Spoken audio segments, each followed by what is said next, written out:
Right. So after skill education, we are coming down to really the brass tacks of education. And we are here, of course, to discuss one of the most ambitious reforms of our times, which is the National Education Policy of 2020. It marked one of the biggest overhauls of the Indian education system, with the last one being in the 80s, 1980s, and that's over 3 decades. And the idea was to transform the way we learn, our children learn, teach and prepare them for the future. Some of the big changes, in case those who were not too familiar with it, was we all studied in the 10+2 system, right? We are now moving towards the 5+3+3+4 school structure. Then, of course, there's the big innovation of the mother tongue going to be the medium of instruction till grade 5. That's the other big change. There was a push for multidisciplinary learning in higher education, a single regulator for higher institutions, and most importantly, it was the subject that we just discussed, a focus on skills, creativity, and critical thinking over rote learning. That was the essence of it. Of course, the central government said that it is going to spend 6% of its GDP on education and universalizing school education by 2030. This was the big promises that were there. We have two very, very important ministers from the state, which I had mentioned earlier, from Tamil Nadu, Anbil Mahesh, who was a former youth wing secretary of the DMK and has twice been elected from the state legislative assembly from Thiruvarambur constituency, right? I hope I got that pronunciation correct. Madhu Bangarappa from my home state, Minister of Primary and Secondary Education, son of a former Chief Minister, Karnataka Chief Minister S. Bangarappa, whom I covered. So this is the second generation that I am going to be doing. And I recall when I was speaking to Mr. Bangarappa, the senior Bangarappa, one of the things was everybody said, why didn't you do acting? You're such a fine looking person. And he said, politics chose him first. But we had Madhu Bangarappa who did the opposite of it. He became a film star first with some big, not you, it's your brother, Kumar. Yeah, I'm a film producer. Sorry. Your film producer. Madhu, Kumar is the star. I make heroes lie. Okay. Right. So he took, and then came to politics. So we've had this switch that's there, which has been very fortuitous. But let's begin with the big picture, and let's start with you, Anbil Mahesh. Now, the NEP, as I had mentioned, has been billed as once-in-a-generation reform. And from your perspective, what is the single biggest transformative thing that you think it brings to Indian education? Or do you agree with the NEP itself? Good evening, everybody. I'm so happy, India Today has given a very good platform today for the discussion about NEP versus SCP. Thank you, Changappa. And thank you, Madhu Anna, because he said, just call me Madhu Anna. So that is the brotherlyhood we are enjoying here on this. So if you talk about, let me talk about SCP, because if I talk about SCP, automatically you would know about what NEP fails to talk about our education systems. So the SCP, we formed having the foundation, the inclusivity, to make the children future ready. The equitable. So everything is there, and we form this SCP based on the culture, based on the linguistic, based on the social heritage, or based on the social justice. Everything is there in the SCP. But the NEP, I don't know whether they planned or not, but everywhere we can see the omission of what are the things like I told here. So basically, mostly people used to say this NEP and SCP are almost aligned together, looks like similar, but I won't agree that. Because NEP and SCP may have the heading as a similar headings. For example, NEP will talk about language policy, where SCP talks about the language policy, but content is different. And language policy, if you talk, they are talking about a 3-language policy, and our SCP talks about a 2-language policy. I think it's more than enough, because thinking and conceiving ideas in our own mother tongue, and we want to make it as a global, English is more than enough. So there should not be any compulsion on the language side. I'm just taking on the language. No, that's a very good point. I'm glad I was trying to keep it for a little more and get into the NEP first. But one of the big controversies has been that Tamil Nadu has opposed the three-language formula, calling it a backdoor attempt to impose Hindi. Can you just explain your concerns? You said you're an SCP. What are your big concerns with this three-language policy? And then I'll come to you, Madhu. Okay, the three-language policy, like, I will make a statement like this. Two-language policy done excellently beats three-language done poorly. See, already we are students, they are globally excelling with this Tamil and English. As we all know, we are creating global citizens rooted in their culture. And that's not, we have confused polyglots with struggling with the basics. So this is our main stand like on the three-language policy. Okay. Madhu, why don't you take this question about Karnataka has also faced some tensions around language policy, for instance, balancing Kannada with English medium education. So how do you reconcile local identity with global competitiveness? Okay, thank you very much, Mr. Changappa. And Call me Raj since you're saying. and thanks to Mr. Mahesh also. It's nice to be in the neighboring state and with a common interest, especially where we would like to have our own state education policy against an ideologically based system which is there. We want our children to be taught by the teachers, not by ideology. So that is very important. Teachers have to teach the children. And now we have just accepted a report from ACP chaired by Mr. Thorat. Now there will be a subcommittee, most probably. Our Honorable Chief Minister will put the system in place. And very soon for next academic year, we want to come into ACP also. And one more thing is, this is if I'm sitting here as a minister, and if our state government is ruled by Congress party, right. It was a manifesto commitment what we had given the voters, and I was manifesto vice chairman also during 2023, and right. We have to honor that for the value what our state voters have done for us. So we have to do that, and keeping regional. And the first thing, because I'll not go more into differences between, because it's common between Tamil Nadu and Karnataka also. The first thing we had said in our manifesto also, we are going to remove saffronization of textbook. So the first signature as the education minister, I'm very proud that I did was removed saffronization of children, because it doesn't run on any Congress ideology or BJP ideology and thing. Children should be taught the way they are supposed to be, and they have to be the citizen of this country. That is very important for our future, which we are sitting here. That's what Baba Sahib Ambedkar has given. If you want to value that, you have to go by that. There is a book written. It's a multilingual, multi-religion, multi-caste system, multi-states, federal system is there. But one thing doesn't have a boundary is education. So don't, mix that with other things. So that's what we are running. That's what our chief minister has given. And I think it's very straight. I don't have to go beat around the bush. We are sitting here because we have said that we are going to do this, and that's what. And we'll have our own ACP, and that's what we are going to do. And it will be in favor of children's only for their future, not in favor of any parties. Excellent.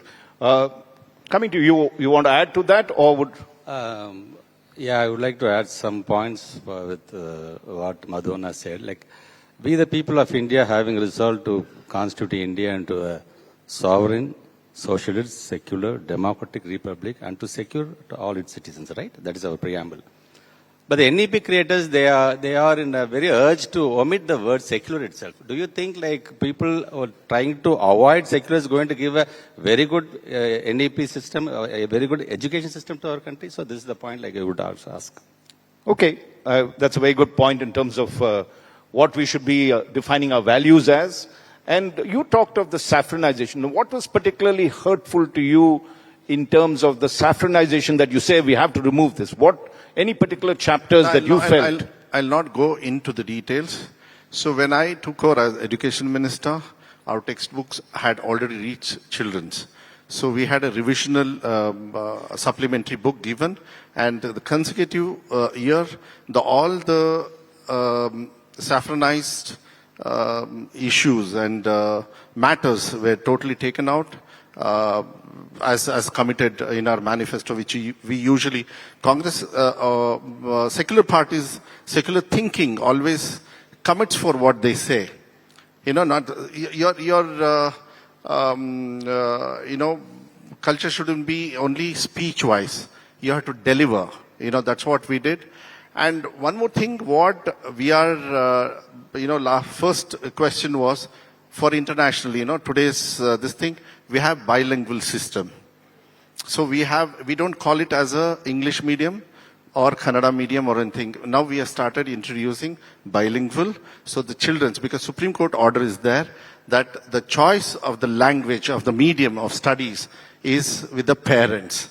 So the governments have to give the facility to them and to be chosen by the parents for their children's future. So we have a bilingual system. This year I have announced about 5,000 bilingual schools, with including, training the teachers also, because teachers also have to be trained. If they are in local language, we are doing that also. So that has been very well done. We have pre-primary schools also, which is going to help for their future in future, because Anganwadi, there's a limited scope for studies, LKG, UKG. When in the rural side also, if you go back, like, as you said, my father, when he was chief minister, I remember him giving one kind of rules where every child who comes to school, those days, labor class people were there. Now we have to teach the value of labors. Today it's a teaching of value of labors. This is very important. Which we just discussed, yes. When my father was chief minister, all the children who are coming to government school will get ₹1 stipend. That was the history where a lot of children came into, got admitted to school also. Otherwise, they were getting no education because they used to go with with their parents in the fields, and they used to work, or they used to be in some sari, with a swing or something like that. So that is very important. Every child, Right to Education Act was, given by Congress government. Correct. So we should never forget that. And we are committed to that whenever we get chance, and give it to every child of this state and even in the country also. Good. Anbil Mahesh, let me come to the other point that you made about the business of two languages. You said, well, Tamil and English is fine. We had Nara Lokesh here, who's also the Human Resources Minister, Development Minister there, and he said, 3 languages is fine, because Hindi is a language that is widely spoken in North India. We are a mobile country. What's the harm in learning Hindi? And why can't it be? Why is, southern states objecting to it? What is your answer to that? Not only 3 languages, like people should learn all the 22 official languages mentioned in our constitution, right? So the difference is between the compulsion and optional. Right. Suppose if a student is securing 100 out of 100 in mathematics, 98 in science. Right. And in Tamil and English, if he is going to secure more than 95 or 96. And the third language in Hindi or Sanskrit, like he is going to secure fail marks, then he should not be detention, right? That is our point. So knowledge is, language is just a medium. I think my cell phone is more than enough to translate what are the countries I'm going there. My phone is enough to translate the languages. So between the option and the compulsion is the problem right now. So that is why you feel this is being made compulsory to you. They should not make it a compulsion in the schools. That's why, because even I was discussing with Anna also, like telling like this will impact the 10th standard result. It will give a very big bad impact on the 12th standard result. Suppose the third language is going to be a compulsion. So that is my concern on our students. Yeah. Okay, let's come to one aspect, Madhu. You were about to say something, but let's look at the entire issue of skill development. And you had pointed it out that certain professions were looked down upon and needed to be given the respect it deserves. In the new education policy, is there a decisive shift that you can do to ensure that vocational education is imparted in, say, the state of Karnataka from 7th standard or 8th standard, so that the person is getting the kind of experience and doesn't have to pursue a degree to do what he has to do? What is your approach towards that? It's a very good question and very important. For today's education, For this budget, I requested, this is my personal baby I can call, we have started skill at school from 6th standard onwards in Karnataka state, because they should get exposed to the skill part of it, because the future is skill. With education, you need skill. When skill is there, you get leadership, equality, and the quality, and the respect of what job you are doing, whether labor or whatever. I will not say everybody has their this thing. When that skill comes in, so after this skill at school, which will be taught by government institutions, which IIT, ITI, lot of mission and tool. This thing, every district in Karnataka state, we have our own government-run skill institutions. So we are going to align with that so that they can come help us out at the age of 6th. So next year, my dream is, I've already requested my Honorable Chief Minister, earn while you learn. Earn while you learn. So, we have Saturday, Sunday free. You have Society Sanghas, where, a lot of, earnable commodities are done. You can get trained instead of looking at your mobile or doing something else. I think you can go to your same, even in the village vicinity. See, these are all very easily accessible for your next step. You have to get into it for you to grow bigger. So for that skill, if you get at that age, I think it will be faster than what the children are right now. Only theory is not the one. You have to practically have which skill will really open up. It's like Lego. You can't afford a Lego for everybody. But skill is nothing but a Lego. Lego really opens up your mind. It's like writing a circle and asking a child, ball, round, circle, round, football, round, cricket ball, round. But once you feel it, your mind explodes. I think that's where we have to give it to these children. And every child has a talent. Every child can become Abdul Kalam, scientist, Air Force, politician, Mahesh Anna, you, anybody here in this hall also. I think that's very important. But given a chance, they will choose the right thing for their future. It is the government's duty, without any influence of any ideology, give them the pure education, and the human resources is the biggest resource in our country. I think we are still in the way of exploring it completely. Excellent. Coming to you, Minister. We've talked of human resources. Now there's financial resources. Is the central government putting money where its mouth is? In the sense it says 6% of the GDP will give you. It wants you to, we'll get you in, okay. It wants you to train, form new schools, different kinds of education. If you take a look at the curriculum that they've done, it's a revamp of whatever was there earlier. Does it finally put its money where its mouth is when it comes to dealing with the states? You said for 6% of GDP for the education you're talking, but they are telling, but we have already done, right? Because the school education in Tamil Nadu, almost the budget allotted for our school education, I'm not including the higher education, it's around 46,767 crores. But for the entire nation, the union government allotted only 78,000. So you can see the seriousness we are giving in our state for the education. See, I'll come to the first point, this forming an alternative for NEP, it's not just blindly we are doing that. For us, the education policy should respect the constitutional federalism, not ideological uniformity. So that is where we stand as a state. Which is a good point. Madhu, you were... we are very similar to that. Okay. We are the biggest contributors in India from South only. Okay, right. That is one thing. We get about 12% of what we contribute in GST. That is one side. Now, per child expenditure will have to be done by the central government. Okay, we are getting at 2,800 rupees per child, where few states, the central ruled, governments are there. They are getting 6,000, 7,000. Don't you think when we are giving so much of GST, we need our share also? This is the reason, in the interest of children. You won't believe it. I went in search of funds within our state from Azim Premji Foundation for my educational, for nutrition, I have got 1,591 crores, not from CSR. Wow. They gave for the nutrition for our children.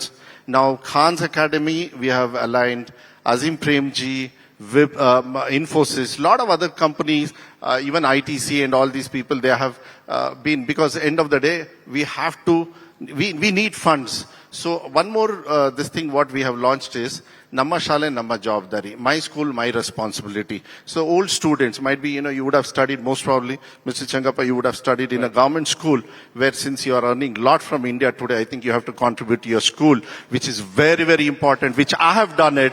I studied in a convent, but Mr. Bangarappa, my father, who ruled the state, in Karnataka, studied in a government school. From out of my salary, I have given 10 lakhs to that school. Our chief minister, who started his schooling at 5th standard only, because he never studied 1st to 4th. It's very this thing. And second time he is ruling our state, and he has given 10 lakhs to his. It's just an initiative. It's not about giving 10 or what the number is. It is a conscious. It's your liking. It's your wish for the purpose what you are going to give, and for hundreds of crores has already come in, because if Central can't give back what we deserve and what they have taken it, I want to again tell them, in the interest of children, you better give it, and otherwise I think people will make you give one day. I think end of the day, you have to give it. It's a hard sweat from your state and respective states. You have to do it. I'm not telling it's a federal system. All the other neighboring states also up north also are their brothers. But we have immediate brother like Mahesh and also. So, we have to take care. So I think this is something which injustice has been done, not in the name of children. We can't do it. And we'll do what we have to do in the interest of children, and we'll be very hard decision takers also in future. And I think we might have to fight even the courts also, even for disaster management. Karnataka state government went to Supreme Court. Supreme Court directed the central government to give for disaster. You collect so much of money, but you have to give it back. This is not our system. I think you know about that, right? I think 1 year back, we all ministers, it's a shame that this system is running in our country. But anyway, that is disaster, which unfortunately happens, but not again in the future of this country, which belongs to our children, This is very important. Shankar, I would like to ask something. I would like to add something. See, myself and Madonna, we are sitting here. We are not very concerned only on Tamil Nadu students and Karnataka students. We are concerned, my concern is for the entire nation. Even Bihar students is our student. Uttar Pradesh students is our students. Even the teachers from Rajasthan is our teachers. So, on that aspect only, we are against this NEP, because as Anna was telling, in Tamil Nadu, the midday meal program, or distributing free textbooks, or policies like this, inclusive policies, brought lot of millions of students into the schools campus. So that's why I always used to say, let us give the access to the students, let them come into the schools. Then later on we can talk about the learning outcome. Later on we can talk about what are the other ranks and grades, because we are in the urge of forming the foundation of the education system, while others are chasing the ranks. Yeah, I just, wanted to talk about NEET, which the Tamil Nadu government has opposed on various concerns, citing equity.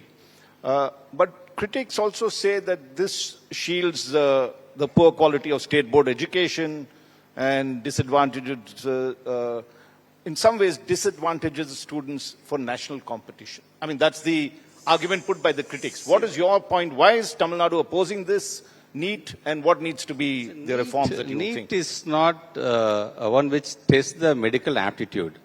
It tests the coaching center affordability. So this is my opinion on the NEET. Because all these decades, we have produced lot of doctors, excellent doctors, through this state boards, as you all know, right? So right now the healthcare system, we are in terms of infant mortality also almost we outperform the national averages because of the healthcare. So I always used to say the quality is not measured by the entrance exam ranks, but by the healthcare outcome. In terms of healthcare outcome, our Tamil Nadu always leads India. Okay.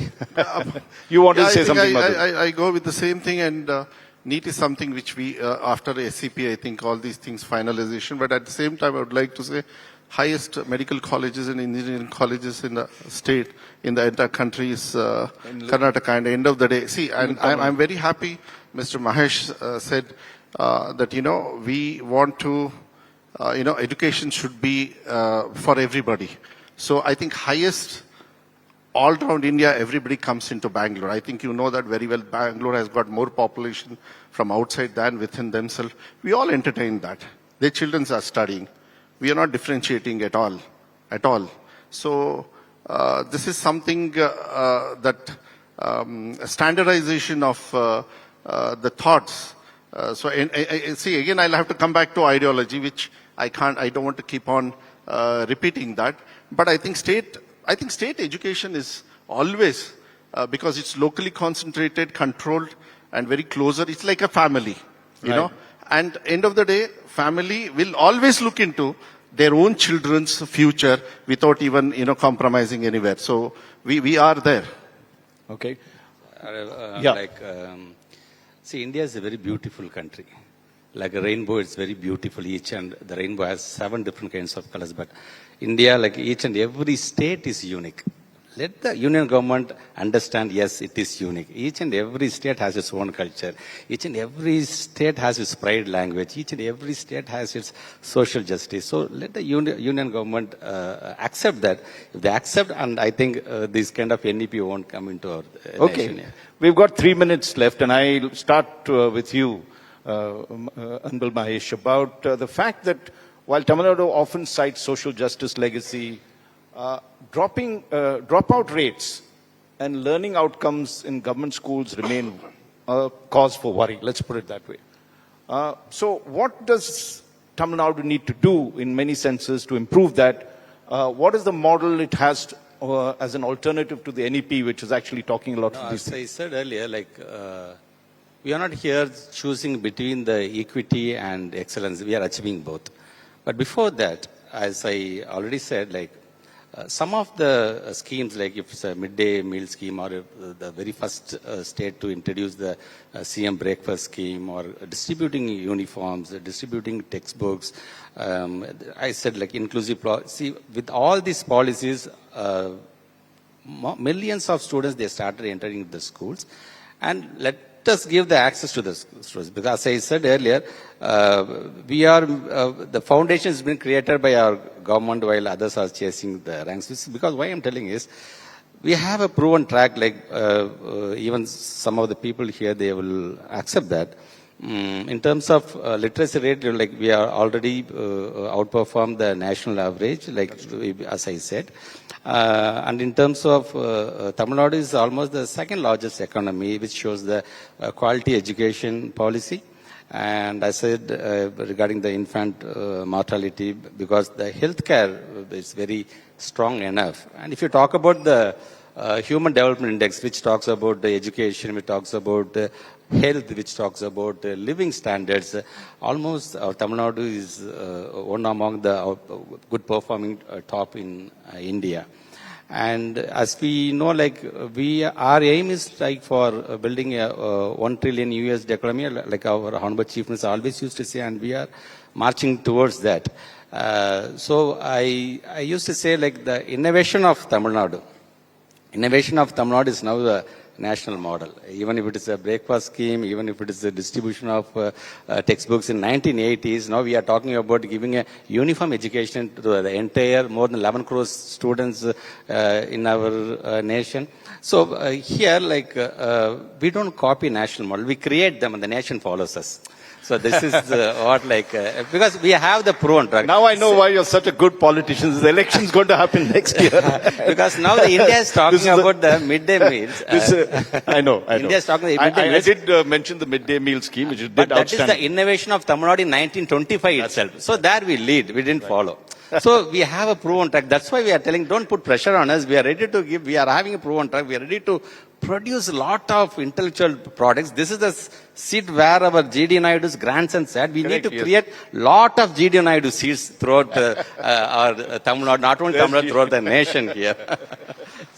Okay, final word for you, to you, Madhu. In Okay. terms of this dropout rates, let's address that because nationally there's been a concern that the dropout rates have actually increased. What is the performance of Karnataka and what are you doing as minister to ensure that the child stays in school? Since it's a closing statement, after me being the education minister, we have founded two levels of system where availability of medium was not completely there. That's the reason I have got in bilingual, where all the bilingual admissions have gone up, number one. Number two is pre-primary.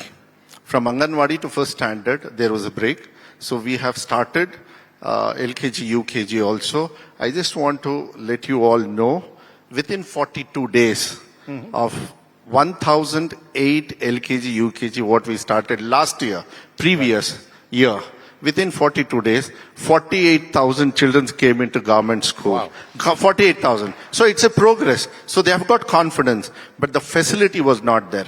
Why their previous governments have not done, I'm not going to speak. I have teacher shortage. After I have come in 13,500 teachers recruitment, 18,000 I'm going to do as we are speaking now.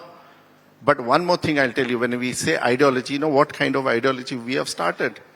We have started teaching constitutional preamble from the age of first standard. First standard, a child, you can say the thing. Every school in Karnataka state, in the morning prayers, they have to compulsory read, or they have already, learned preamble of our constitution. That is where we belong.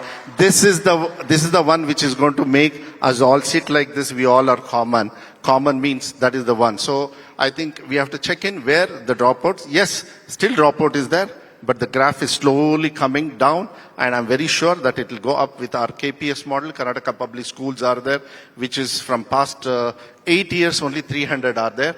But just 4 days before, Cabinet has approved for 3,200 crores for 800 Karnataka public school with a capacity, higher capacity of 1,200 schools of 14 years of studying from pre-primary to 12th standard. That's what I think. These things will come in and then give the necessity education what everybody needs in our state or anywhere else.